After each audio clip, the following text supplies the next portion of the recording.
Hello বন্ধু, আরে অনেক দিন থেকে ট্যুর তো দেই না, তুইও ফোন করিস না। চল একটা ট্যুরে যাওয়ার ব্যবস্থা করি। দে, আমার তো কোনো সমস্যা নাই।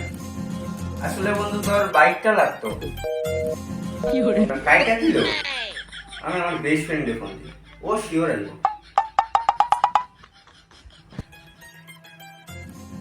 দোস্ত, তুই যার লিগাই ফোনটা দেখ না কে, বাইকটা দয়া করা চাইস না।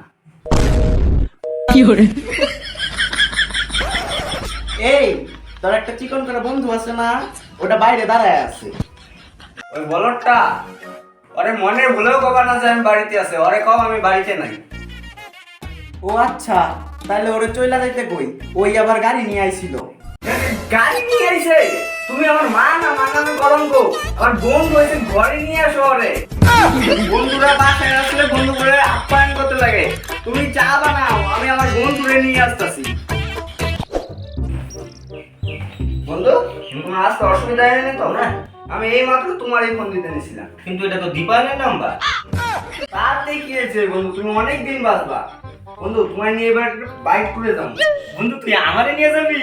তোরে সারা কি আমি বাইক ট্যুরে যাইতে পারি নাকি? প্রত্যেক বছরই তো যাস। আরে বন্ধু, তুই নাকি অনেক নতুন বাইক কিনছস? হ্যাঁ, অনেক ভালো। ভালো হবো না, তুই তো আমার বন্ধু, আর তোর পছন্দ তো একে এক। আর মনে হয় বাইকটা তুই স্পোর্টস বাইক নিছস, তাই না? পোস্ট বাইক কি জানি না, কিন্তু বাইকের নাম পালসার। আমি এবার পালসারে করে ট্যুর দেবো। তাহলে বাদ দে। আরে না, চলবো। কিন্তু বাইকে তো তেল নাই। আর তোর লেয়ারের বাইকে ঘুরতে গেলে কোনোদিন তেল থাকে না। দাঁড়া, ব্যবস্থা করতেছি। মা, এক গ্লাস জল দাও তো। মা, আরেক গ্লাস জল দাও। এটা বিক্রি করে এবার তেলের টাকা হবো, চল। চল।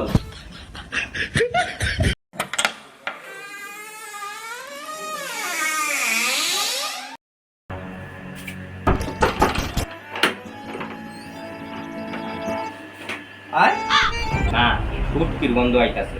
তাই কি হয়েছে? কেউ যদি শুটকি খাওয়া আমার মাইরা দেয়। আরে বেটা, আমারই বাড়ি এটা। আয়, আমরা অনেক পরিশ্রম করে আইছি, তুমি খাওয়া দাওয়ার ব্যবস্থা করো, আমরা হাত মুখ দিয়ে ফ্রেশ হয়ে আসতেছি। তাহলে ভাই তোমাদের লেগে লাইট ট্রিটের ব্যবস্থা করবো নাকি? কে লাইট টেটের ব্যবস্থা কে? আমি শুনছি শহরে মানুষ নাকি টিকটক করে। ওগুলা টিকটক সিকটকে আমি মুদ্রা করি না। আর তাও তুমি লাইটটা সেট আপ দিও, রাত্রেবেলা আমি একটা লাইট করবো। আমি স্নান করে পড়বো কি? আমি কাপড় চোপড় আই নাই, আমার জন্য একটা শাড়ি ব্যবস্থা কর। এ শিওর টিকটকার। কি রে, লাইট জ্বলে নাকি? লাইট জ্বালেনি তাই। তাহলে লাইট জ্বালা। ও, আমি তো ভুলে গেছি, বাসায় তো কারেন্ট নাই। তাহলে মোমবাতি জ্বালা। ও ভাই, আমি তো ভুলে গেছিলাম, বাসায় মোমবাতিও নাই। তাহলে হ্যারিকেন জ্বালা। ও ভাই, আমি তো ভুলে গেছি, হেরিকেনে তেল নাই। তোর কি কোনো সমস্যা আছে? না ভাই। তাহলে তুই এই জায়গা থেকে যা। ঠিক আছে ভাই। ও ভাই, আমি তো ভুলে গেছি, আমার একটা সমস্যা আছে, পাতলা পায়খানা। এবার আমি যাই।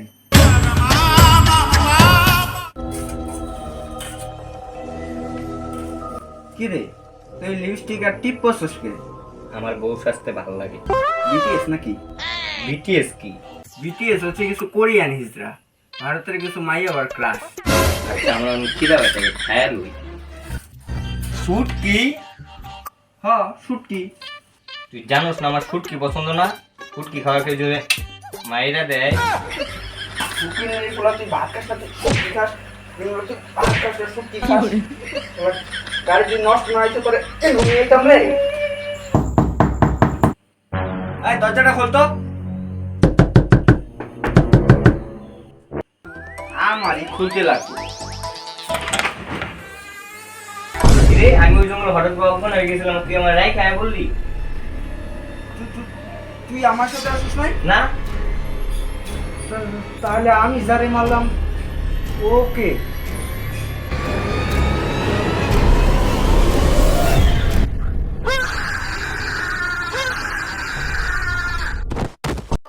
ভাই, হঠাৎ করে হ্যাপি হলো। ও মনে হয় মারাত্মক কিছু দিকে সেন্সলেস হয়ে গেছে। কপাল ভালো, মারাত্মক কিছু দেখছে। ভয়ঙ্কর কিছু দেখলে তো পুরো অজ্ঞান হয়ে যেত। তাহলে এখন কি হয়েছে? ও, আমি ভুলে গেছি। তাইলে এখন এই সমস্যা কি করবো? তাহলে পঞ্চায়েতের কাছে যাওয়া লাগবো। আমাদের গ্রামের সব সমস্যার সমাধান পঞ্চায়েতই করে। দিন দিন জীবনটা বসন্তীতে সিনেমার মতো হয়ে যাইতেছে। বাড়ির কাছে কিন্তু কেউ পুষেও না। অবশ নাগে হ্যাঁ ভাবতেছি পঞ্চায়েতই বাদ দিয়ে এবার ইনস্টাগ্রামে রিলস বানাবো, প্রচুর ভিউ। অবশ নাগে হ্যাঁ একটা আমি তোর শাড়ি করছি শুনি। আগে সব ঠিকই ছিল, এখন ঘন ঘন যায় কারেন্ট। অবশ নাগে ওয়া আগে সব ঠিকই ছিল, এখন ঘন ঘন যায় কারেন্ট। তারপর বাকিটা আমি কই, মানুষ যাই কোক, আপনি তো অতিরিক্ত বেশি চাপ মারে না বাইরে বাতাস আমারে দেয়। 50 সাল এরা আমাদের গ্রামে একটু সমস্যায় পড়ছে। কি সমস্যা তোমাদের? অবশ নাগে হ্যাঁ আমার বন্ধু হঠাৎ যেন কি দেখে অজ্ঞান হয়ে গেছে। তোর বৌদির আমার ওই ভয়ঙ্কর চেহারা দেখে নাই তো? না না, বৌদি তো বাপের বাড়ি গেছে। আচ্ছা ঠিক আছে, এই গ্রামে আমার থেকে ভয়ঙ্কর আর কিছু হইতে পারে না। না বস নাকি না, এই গ্রামে এক কথায় আমার চিনে, আর আমার কথায় এক কথায় উঠে বসে। অবশ্য নাকি হ্যাঁ, এই গ্রামে দুর্নীতি করলে একমাত্র আমিই করি। হ্যাঁ অবশ্যই খুশি করে আমি। হ্যাঁ তো ওগুলো বাদ দাও, তোমার বন্ধু যেহেতু অজ্ঞান হয়ে গেছে, ওরা হাসপাতাল নিয়ে যাওয়ার ব্যবস্থা করো। কিন্তু 50 সাল গ্রামে তো হাসপাতাল নাই। কোন গ্রামে হাসপাতাল নাই? ওই গ্রামের পঞ্চায়েতের নাম কম করে, ওর 5 টাকাইটা খাসিয়া করার ব্যবস্থা আমি করতেছি। এই গ্রামে তো নাই। এই গ্রামের পঞ্চায়েত কেডা? বস আপনিই তো এই গ্রামের পঞ্চায়েত। ও তাহলে ঠিক আছে, পঞ্চায়েতের কোনো দোষ নাই। তো তোমাদের এই ঘটনাটা ঘটছে কোন জায়গা থেকে?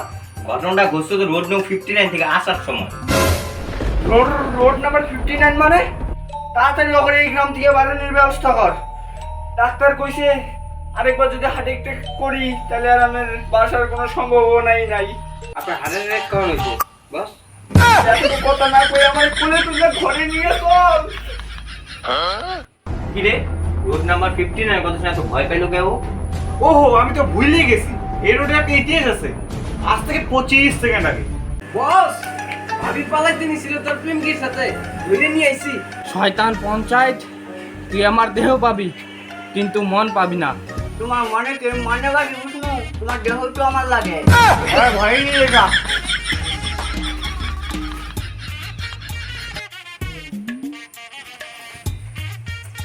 আর বয়ফ্রেন্ডের কোনো খোঁজ পাওয়া গেছে? না বস, আর ফেসবুক চালানো বন্ধ, আর ওর ইনস্টাগ্রাম আইডিটা নিয়ে নিবি। অবশ না কে হ্যাঁ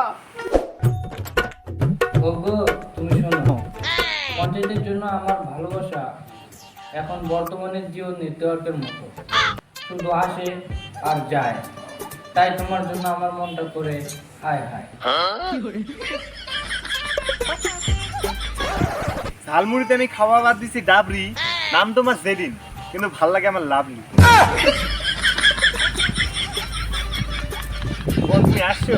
হ্যাঁ আসছি, এই যে না তোমার কবিতা। এত বছর হয়ে গেল কিন্তু ওই পঞ্চায়েতের সাথে থাকতে আর ভালো লাগে না। কেন?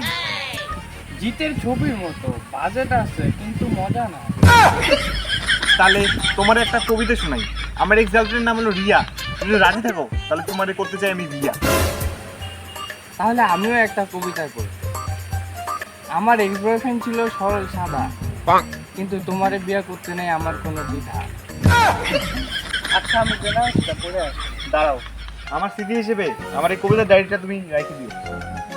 আলার পুত, এটা তো নার্সারির খাতা।